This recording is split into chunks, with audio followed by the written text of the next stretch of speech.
నేను వంట చేయాలంటే చాపింగ్ బోర్డ్ దగ్గర నుండి నైఫ్ దాకా నాకు కంఫర్ట్ అనిపించి నాకు నచ్చాలండి. చాలా డేస్ నుంచి ఒక మంచి నైఫ్ కోసం వెతుకుతూ ఉన్నాను. చూడ్డానికి బాగుండాలి, మంచిగా కటింగ్ కూడా అవ్వాలని ఒక 2-3 టైమ్స్ ఇచ్చి నచ్చక రిటర్న్ కూడా పంపాను. ఫైనల్లీ ఇది ఫ్లిప్కార్ట్లో తీసుకున్నాను. 3 వచ్చాయి. అబ్బబ్బా! ఎంత మంచిగా కట్ అయిపోతుందంటే, ఇంత సన్నగా నేను కూడా కట్ చేయగలనా అనిపించేది మా హస్బెండ్ కట్ చేస్తుంటే.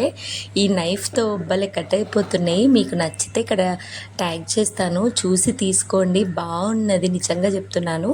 అండ్ నెక్స్ట్ మన రెసిపీ విషయానికి వస్తే క్యాలీఫ్లవర్ చిన్న మీడియం సైజ్ తీసుకొని బాయిల్ చేసుకున్నాను. 7 minutes బాయిల్ చేసుకొని చాపర్లో కొంచెం పచ్చిమిర్చి, కొత్తిమీర, మనం బాయిల్ చేసుకున్న క్యాలీఫ్లవర్ కూడా వేసుకొని బాగా చాప్ చేసుకున్నాను.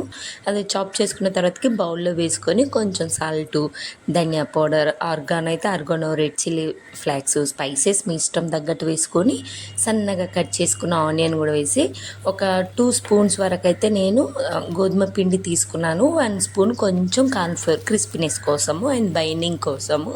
ఈ విధంగా కొంచెం వాటర్ వేసి మంచిగా కలిపి ఇలా ప్యాన్ కేక్ లాగా చిల్ల టైప్ లాగా చేశాను. క్యాలీఫ్లవర్ తిననప్పుడు పిల్లలకి ఇలా చేసి అండి, చాలా సాఫ్ట్గా అండ్ చాలా చాలా టేస్టీగా ఉంటుంది. కొంచెం ఆయిల్ వేసి పైన జస్ట్ చూడ్డానికి బాగుండాలని నువ్వులు వేసి సిమ్లో పెట్టేసి 2 sides గోల్డ్ కలర్ లాగా కాల్